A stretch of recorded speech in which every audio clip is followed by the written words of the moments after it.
Welcome to Eudaemonia, the podcast that is all about flourishing.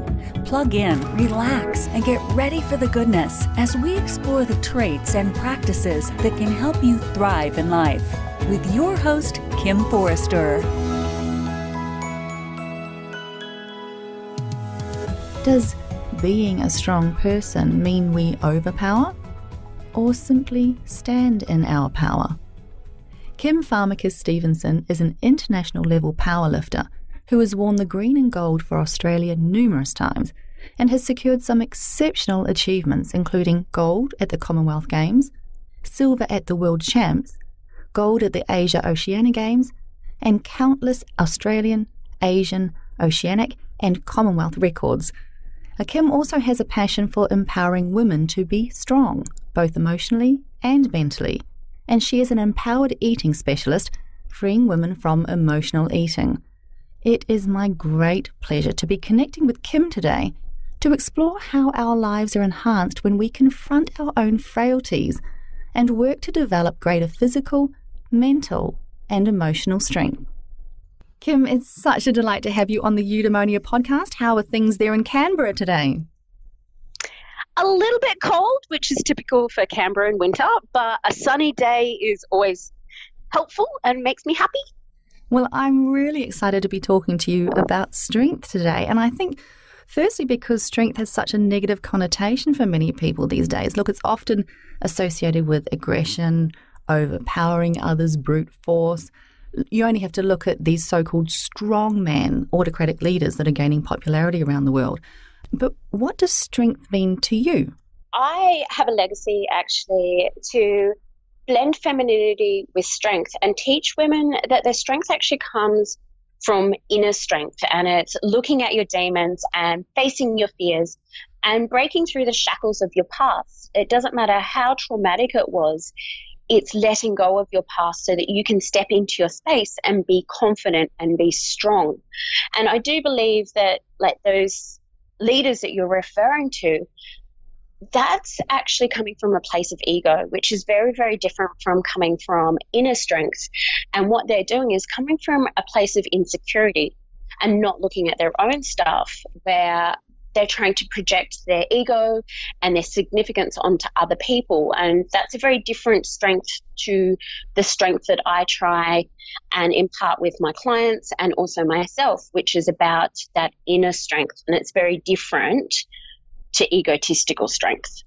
Well, yes, because overpowering others through a sense of lack of self-worth is actually a weakness, isn't it? Oh, I absolutely agree. And it's coming from wanting to berate or hurt or put down, not build people up. And as women, we need to knit together and build each other up, not tear each other down. And that's that masculine, overpowering, aggressive strength that tears people down.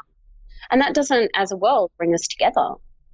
Now, let's talk about you for a bit here. You started powerlifting in your youth, but even while you became physically strong, you were dealing with self-esteem issues and eating disorders. What triggered the internal change for you, the internal healing? Did becoming physically stronger help you gain emotional and mental strength, or was the healing process the other way around? It's a bit of a chicken and egg kind of situation. So the light bulb moment was actually when I was doing bodybuilding and I'd got down to my goal body fat percentage and goal weight for stage. And then I was sabotaging my results. And that was the week before comp. In the background, I also had my marriage breaking down and I was spiraling out of control, binging, even though I was stepping on stage as an athlete. So I knew something was wrong and I had to face my demons. I had to face my childhood stuff to be able to get mentally and emotionally stronger. So the two kind of went hand in hand, and as my physical strength has actually increased, so has my confidence and my ability to stand in my space. But alongside that journey, I've also done a lot of self-development and worked on all my childhood coding and all my thoughts and beliefs about myself. So the two have basically just grown together is the best way to put that. You often talk about in your work and in your interviews, you talk about how inner strength and physical strength are inextricably linked. Is that correct? Is that how you have found it as you have grown in strength outside and inside? Absolutely. And also when I coach women, when I make, let's say for their back, I make their back a lot stronger through strength training, they actually stand up better. They have better posture. They're open in their body language because they've got the confidence. So that physical strength of drawing the shoulder blades back actually carries on to the way that they perceive themselves and what they think of themselves. And Jordan Peterson actually pops in his book about your serotonin level actually increases if you have an upright posture. Well, I'm creating that strength for these women to draw their shoulder blades back and actually face the world. So it plays out in a physical sense, but also in a mental sense as well. Wow. So the strength that you are talking about and working with and teaching is not necessarily about being able to lift the bar or being able to do chin-ups. What you're talking about is as simple as just the way we hold ourselves as we walk through the world. Absolutely. And look, you appear to have some very clear goals and a very defined sense of determination around what it is that you'd like to achieve. Has becoming strong physically, mentally, and emotionally helped you become better at setting and accomplishing your goals? Or have you always sort of had a great sense of ambition? I've always had ambition. However, I have sabotaged my own results as well. So there's always been layers of me unlayering all of my childhood coding to be who I am today. But another example, and I used the bodybuilding one earlier, another one was I used to choke in my comps. So I do really well in my training in the gym and get my bench press that I needed for comp in the gym. But when it came to comp day, I'd actually choke. And what that actually came down to was my need for perfectionism, my need to be loved because I was perfect. And I put so much pressure on myself come comp day that I'd actually choke. So part of my journey has been letting go of perfectionism, because if I kept going with that need to be perfect and for everybody to love me, then I would keep sabotaging my comps and I'd keep choking and I wouldn't be able to stand on the world stage like I have done if I didn't face those demons of being perfect. Wow. So let's talk about a couple of things there, because a lot of people would relate to the idea of actually having an ambition and having a dream and feel like you're working towards it, and then actually having these little unconscious sabotaging thoughts and beliefs and behaviors. So I love that you bring that up. But you also bring up there the fear of imperfection. Do you think that we actually expect too much of ourselves and others these days? And how does this undermine our strength? I definitely believe that we, as a society, are outsourcing our own self-worth. And in my belief, if you outsource your self-worth, you're never going to actually achieve it because nobody's going to meet that expectation of self-worth. So things like comparing ourselves to others and allowing others to make us feel bad. And I've got actually a really good response for those when other people are trying to berate you and make you feel low and put you down. I just turn around and say, are you trying to make me feel bad? And what you're doing is you're putting the ball back into that person's court, and also looking at your people-pleasing behavior and why you're trying to escape by outsourcing your self-worth to other people. Well, you bring up a great point there, because it seems to me that one way we weaken our position in the world is literally by giving our power away to others. So in your view, what are some of the ways that we give our power away, and how does this weaken our emotional, mental and spiritual standing in the world around us? I do believe that when we seek others to fulfill our need, then that is outsourcing our self-worth, using unresourceful behavior such as binge eating or binge drinking or binge shopping.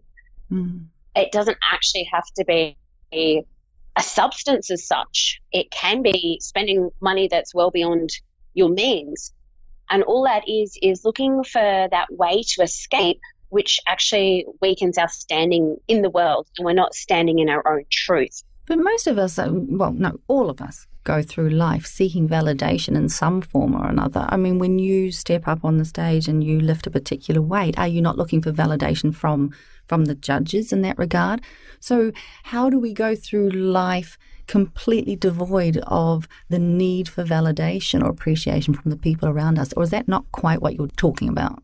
I don't know if we can ever escape it completely, but I think it's got to come from within.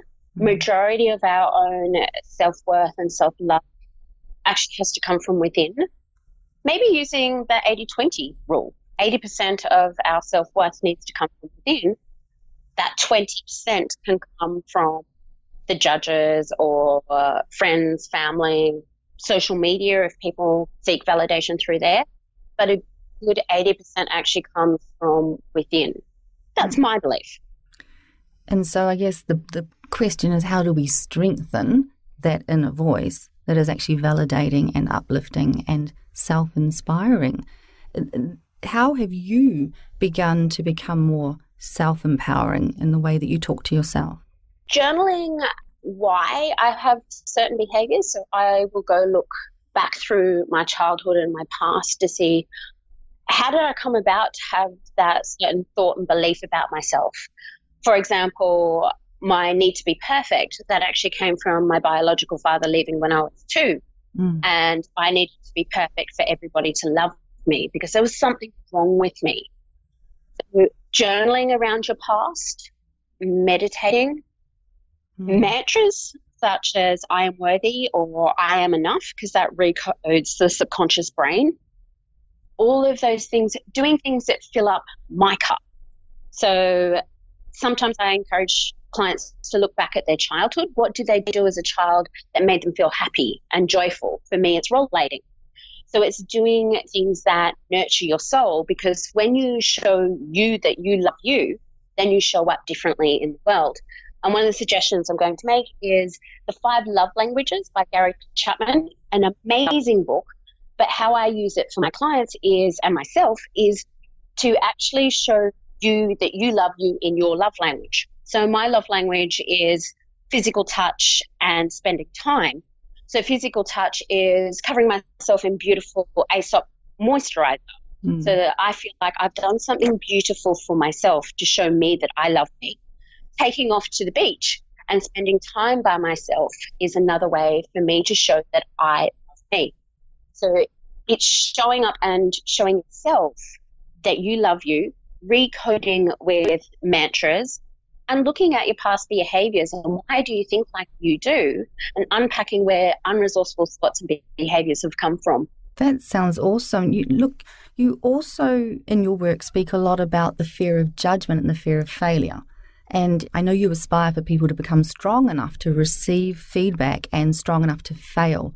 Why do you think we resist these, let's face it, inevitable factors of life? And what happens to our inner strength when we become more welcoming of feedback and failure? I do believe the more that you get comfortable with failure and the more that you step out of your comfort zone because you're okay with failure, the confidence you have. And I'm really lucky that in the gym, that's a beautiful way to learn how to fail. And I've failed spectacularly on a world stage as well. And it's getting comfortable with that failure and not making it mean anything about myself. And there's always learning. I have a saying that there's no such thing as failure, only feedback and learning. Going back and going, okay, what do I need to learn about that? An example, when I've been up on the platform, I used to listen to heavy metal because I'm a 90s child and I love heavy metal. But that got me too excited and too ramped up that I would forget my cues when I'm stepping out into the platform. So I now listen to Miley Cyrus because it's a lot more calming and enables me to center myself. So it's that there's no such thing as failure, only feedback and learning. What have I learned about that situation? Okay, I need to be calm. So I think looking at why you failed and how can you do things differently gives you those tools and strategies, and just getting straight back up again. Yes, you failed. It doesn't mean anything about yourself. Get straight up, back up, and keep going. It's, for example, we wouldn't have a light bulb if Thomas Edison didn't keep pushing and pushing and pushing and failing and failing and failing. We wouldn't have a light bulb. So it's that example of just keep going and just keep moving forward. Importantly, too, what I'm picking up there is that we need to stop seeing failure as a weakness. Absolutely. Not just in ourselves, but in others. So perhaps we need to be more careful in the way that we respond when others have a perceived failure in their life. What would be the best way to enable others when they have fallen, when they have made a mistake or have a learning to do? What would be a great way for them to see the strength within themselves? How could we enable someone to do that? I would definitely start with the question like, what did you learn from this and what will you do differently? So trying to find where they've got evidence of being successful in other areas of their life. That way they can map across that skill set.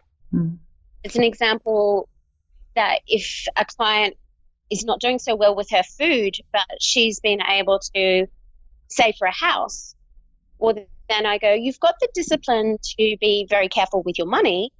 I know that you've got the skill set to be careful with your food. So finding where she's got evidence prior to be able to map across to whatever we're working on at that current situation. That's great. But I want to go back to another part of the question earlier on, and that is about the fear of feedback, because I think that this is a huge thing for many of us, in that it's not easy to hear other people tell us where we need improvement.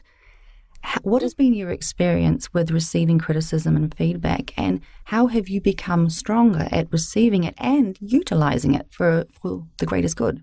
Definitely find people that you trust that are on your level. Especially here in Australia, we have tall poppy syndrome. If people are perceived as successful, other people try and pull them down. So when you do get feedback, look for people on your level, because if they're below you, they might be trying to just pull you down to their level because that makes them feel comfortable. Also, I pay my coach twice a week to actually give me criticism and feedback. So I've got comfortable with receiving feedback. So getting more and more comfortable with people that you trust that are on your level to give you that feedback. So not all criticism is constructive. Some people are coming from a space of wanting to tear you down. So that's why definitely only listen to the people that care about you, that love and respect you, that are giving you criticism, as opposed to the 1-star review on Amazon or on your book or any kind of nasty comments that you get on Facebook or YouTube, because that's coming from a keyboard warrior. It's not coming from someone that you love and trust. So there's that distinction there.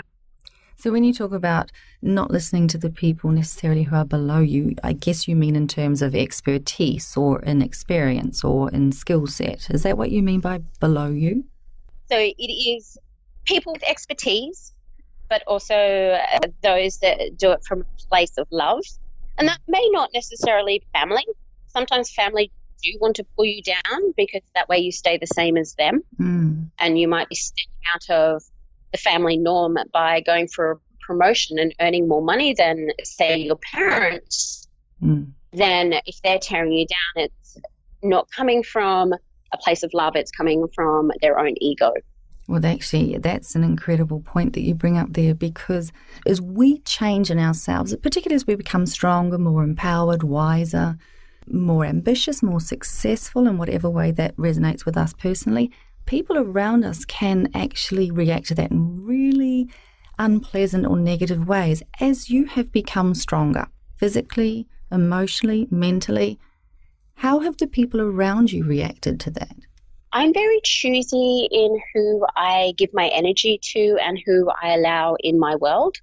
So there has been occasions where I've identified people as energy vampires, and they will only get an hour of my time. And I always make sure that I've got something to go to afterwards. So if somebody is dragging you down and you walk away from a catch-up that you feel negative, that's when you either need to declutter them from your life completely or limit the amount of time that you spend with them, because they're going to try and drag you down. Even applies to family members. If you've got particular family members that drag you down and you have to go to a family event, go for a couple of hours and then leave. It's just so that you're not continually dragged down by other people, because they're just trying to bring you back down to their level. They're trying to weaken you or drain you of your strength. Yeah, exactly. Now, Kim, the Eudaemonia podcast is all about flourishing in life. How has gaining greater strength helped you flourish in life? I've been able to chase down my dreams for powerlifting. I have turned up authentically to my friends. I have chased down my business goals and my legacy to touch, move, and inspire women to have a healthy relationship with food. All of that has all interwoven into having that inner strength to then go chase down all my other dreams.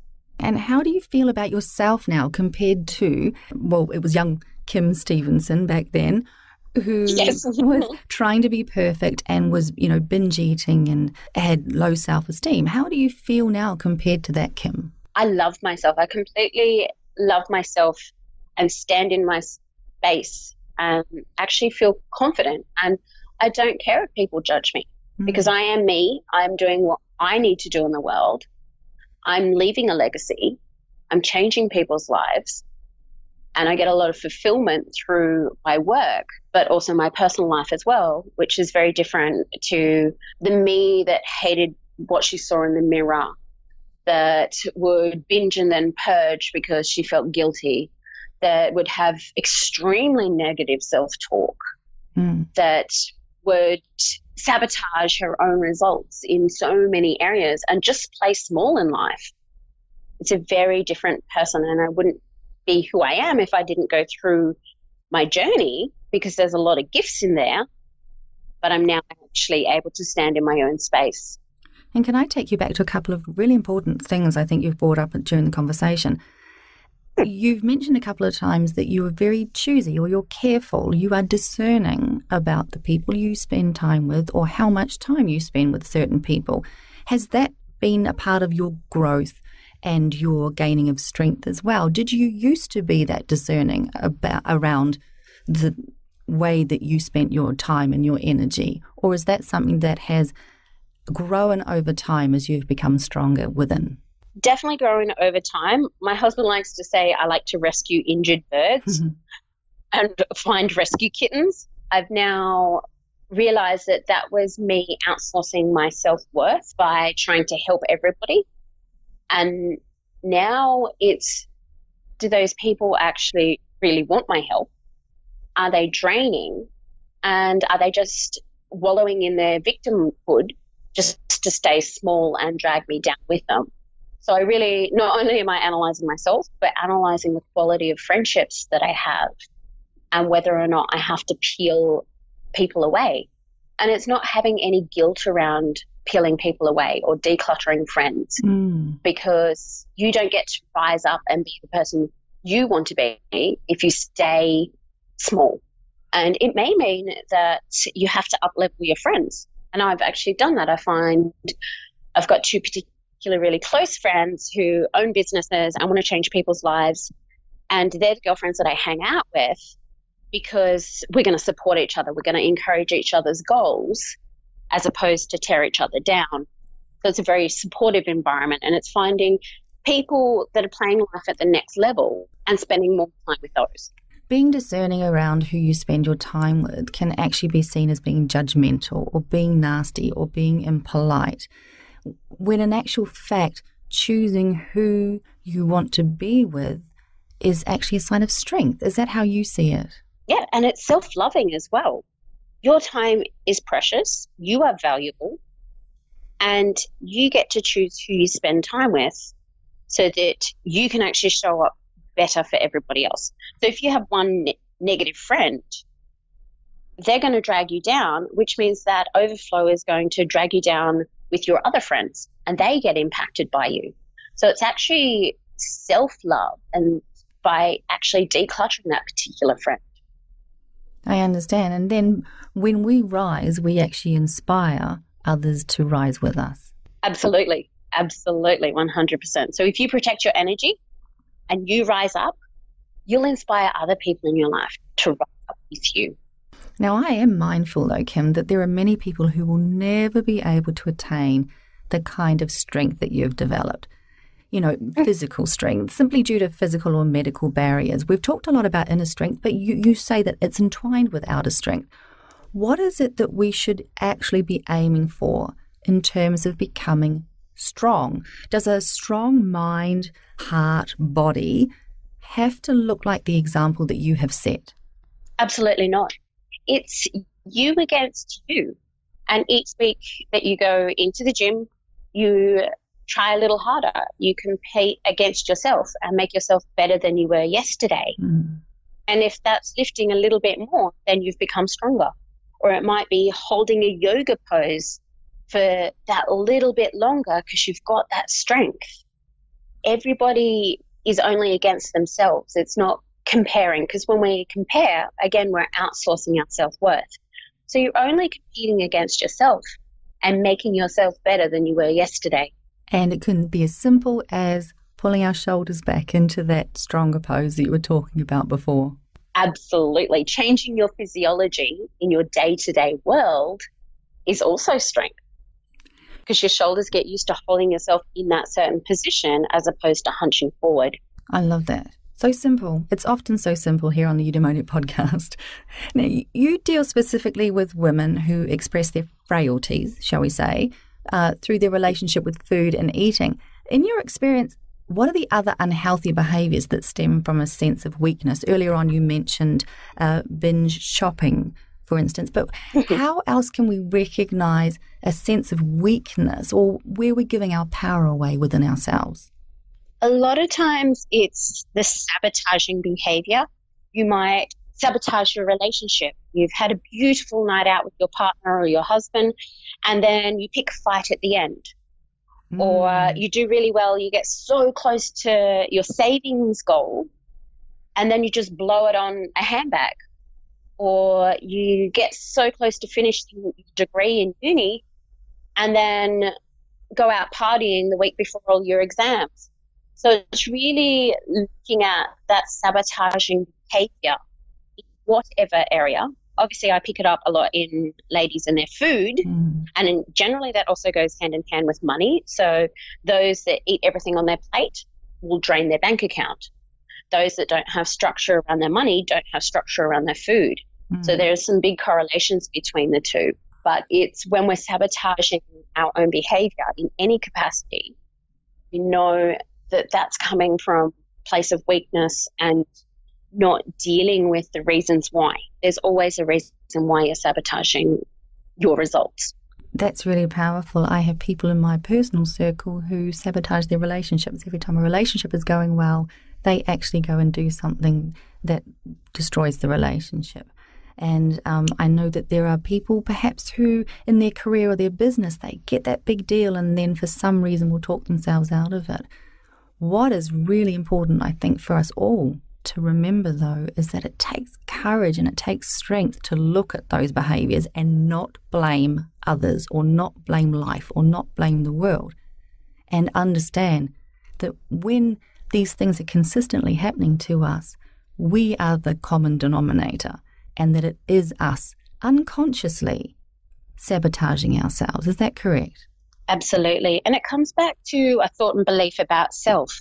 So, for example, your friend, it could be, and I'm not projecting, but it may be that she doesn't believe that she is worthy or lovable. So, of course, she's going to sabotage any good relationship she has because she doesn't believe that she is worthy of love or happiness. Same with someone that sabotages their promotion. I'm going to be visible, and am I good enough to be visible in this new position?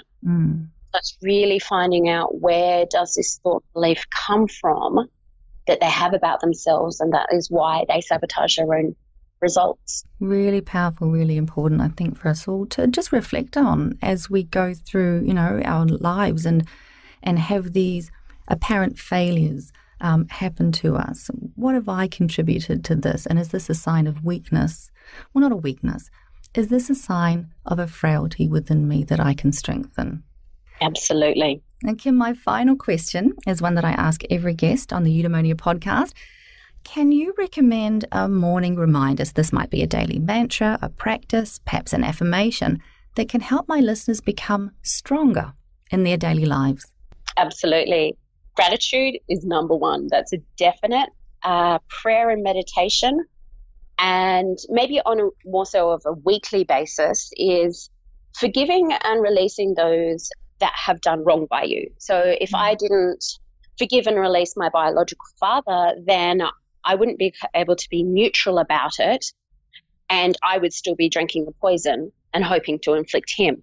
So forgiving and releasing other people for the wrongs that they've done by you is a very important part of the journey, and that might be a weekly thing that you do, that you forgive those that have done wrong by you. And it might be small, it might be big, but whatever has happened, that create a belief about yourself. So it's forgiving and releasing those. Gratitude, definitely, and prayer and meditation. Kim Farmakis Stevenson, you work with a lot of women, helping them become stronger inwardly and outwardly. How do people get hold of you if they want to learn more? So my website is transformationsbykim.com, and my Facebook page is Transformations by Kim. And on my Facebook page, they'll find a lot of 5-minute videos about tools and strategies that help in everyday life. It's not necessarily just about food, but other areas of their life as well.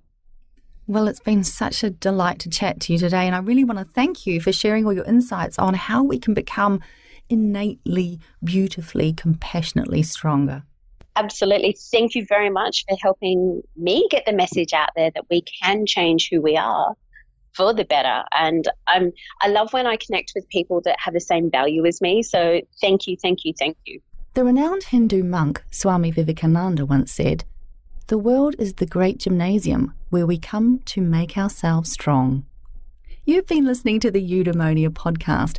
If you'd like to learn more about how to live a truly flourishing life, please subscribe and check out eudaemoniapod.com for more inspiring episodes. I'm Kim Forrester. Until next time, be well, be kind to yourself, and know that you are strong.